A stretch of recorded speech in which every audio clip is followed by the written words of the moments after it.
who is a curator and a Mm-hmm. critic. Yeah, So of there course. is no always this role of the object, because most of us don't do objects No, to no, be, no, no. It's the role you of the know. no. It's the function. Somehow, we can have as a retrospective of celebrated empty exhibitions.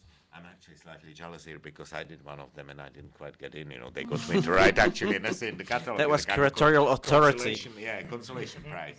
I would be speaking differently if I had my empty room in Pompidou. But nevertheless, you have a bunch of empty rooms. It was actually jolly nice, a great show.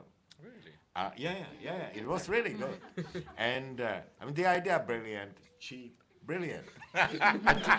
No, the catalog was very The expensive. catalog was very big. Is that a cute? At the An times example when of the empty room. every impossibility on this planet is attributed to recession, and so I think you've done brilliantly there. You should be proud of yourself, and I'm proud of you anyway. But why should it be really that an empty room makes more sense when I can put on the label an artist name than when I put on that label a curator's name? Or That's a indeed mental anybody's thing. name? You don't put an artist name, you put an artist project. If you say the air conditioning show by Art and Language, you have something there. Yeah? And if you say just, you sign it Philippe Pirot, you don't have anything there. That's the whole difference. Each room, there was also, there was a part. You are confusing me. You have nothing there in the first place. So, that's what we are talking about. We are not No, but that was talking the about- whole. That was the whole fantastic part of the Void show. Is that, like, for example, I had a big discussion with the co-curator Mathieu Copeland. He had a number of empty exhibitions in his retrospective, and one of his big problems was that he had 8, and we have 7 rooms. How did you do So, that? and he wanted to build a wall, and I said, no, I don't want a wall. Because if you have a wall, you have a piece, and you start to do something, and it's not an empty. So in that show, the two things came completely together. It was a retrospective of Yves Klein, Art and Language, Robert Barry, etc., etc., etc., existing former empty exhibitions. But it didn't fit in the rooms because it didn't fit. They couldn't So fit in in the that empty sense, room. Yeah. in that sense, you have a quantum leap, and it becomes a curated retrospective. But But it was not You see, an empty room defined empty by the curator. but this should have been. It's just so beautiful because just the very idea that the nothing didn't fit. I mean, Pompidou is so big and all the emptiness didn't fit. Oh, fuck you. It's very true. At least I didn't have to withdraw. It's true. I didn't have to withdraw, but at least I got turned down on the grounds that my thing was not totally empty. I tell you the story. It was quite brilliant. It was not totally empty. No, the because point this was, no, we were this was a saved little by a exhibition. bell. At a certain moment, Stanley Brown, Dutch artist, told us, like, no, there is no problem. I didn't have an empty room. I had emptiness in the exhibition. So we didn't need this extra room. So when it's all about this very fine-tuning discussions, at a certain moment, I got an email from Stanley Brown, and he said, there is no problem at all. Forget about that. Don't discuss and don't build walls. Yeah, I So can my be in the emptiness corridor. is something. But what about your room? No, it was perfect. It was declared not to be completely empty because Because very briefly this let's story. find out. It was actually my first solo exhibition in the old Czechoslovakia in a space which, for most of the year, served was as a withdrawal. theater. No, it was withdrawal with permission, my friend, but not by the artist, by the authority. In a space that for 9 months of the year was a little theater, and then when it was out of season, it served as a gallery. I was invited to do something. I supplied a proposal. Everything was fine, but when I actually delivered a bunch of collages, when I delivered the work, the curator kind of got really cold feet because these things were not exactly what I proposed and what was therefore what we had the permission to show. So there was a bit of an aggro, and I said, okay, forget it, cancel the show. But she wouldn't do that, because to cancel the show once it has been allowed would have been just as you can appreciate it in Cuba, would have been just as Censorship, complicated. not I mean, withdrawal. just to cancel it would have been so complicated that we can't kind of do that either. So we can't show the work, we can't cancel it. What do we do? So we have the exhibition, but we have no work in it. And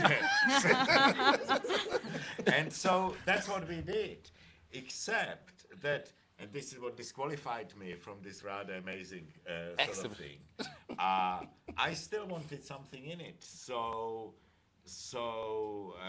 there was this rather poetically phrased. I'm not going to try to translate it into English, but rather poetically phrased little phrase on a little card, which said that the exhibition consists of whatever comes in with you, the mat on your shoes, the contents of your pockets, and so on.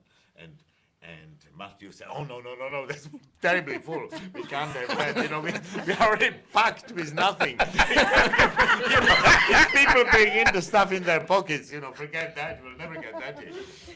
It was So not that's the main reason to disqualify that No, piece. it was The main bad reason art, was it that was it sure. was not an intentionally empty exhibition.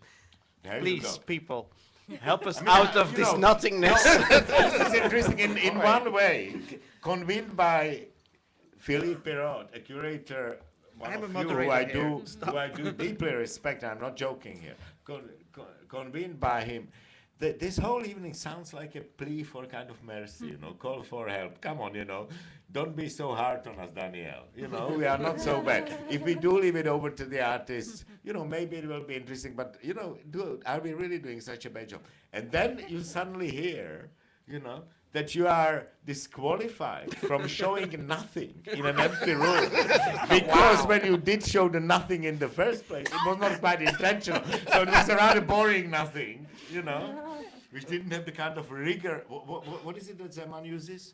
Imaginary intention or intention? I wouldn't know. Oh, it's right here at the beginning somewhere of the Harold Oh Zeman. yeah, it's about intention. Yeah, it's more intense than just something. That's Yeah, there the we kind of thing. Intense Anyway, attention. we've been very much using these mics, but I would love, before everybody's invited for drinks in the cafeteria again, I think. We use them for something else. That maybe some questions pop up now. I'm sure they will pop up later with drinks, but it would be great that some of the questions pop up now. Yes. If somebody likes to comment on the role that branding plays in this conversation, because I seen artists talking about misbranding and about reinforcing a brand in order to get some privileges, and also the limits of the brand in Felix González Torres, and also I think, and most important, the conflict of the brands, starting with Daniel Buren, because there is some conflicts there with his own brand, with the brand that the curators put forward. So if somebody wants to comment something about this theme from this point of view, I will appreciate. What do you mean with branding? I mean that, for example, in the case of Felix González Torres, I think is his work as far as it can be dissolved, the work, as far as it still keeps his name as the author, or as an umbrella that covers all the varieties of in which you can interpret his work, for example. But using, for example, the name of Tania Bruguera, bigger and stronger, in order to make it to have more power in Cuba, I think it's also something that has to do a lot with branding and with reinforcing the name. And I think it's clear, at least for me, I think it's something that is in the key of the problem. I wonder what the difference for you is between the brand and simply the author. I think the brand is an image. It's something that is built. It's more like a surface. I would say it's an interface. While the author.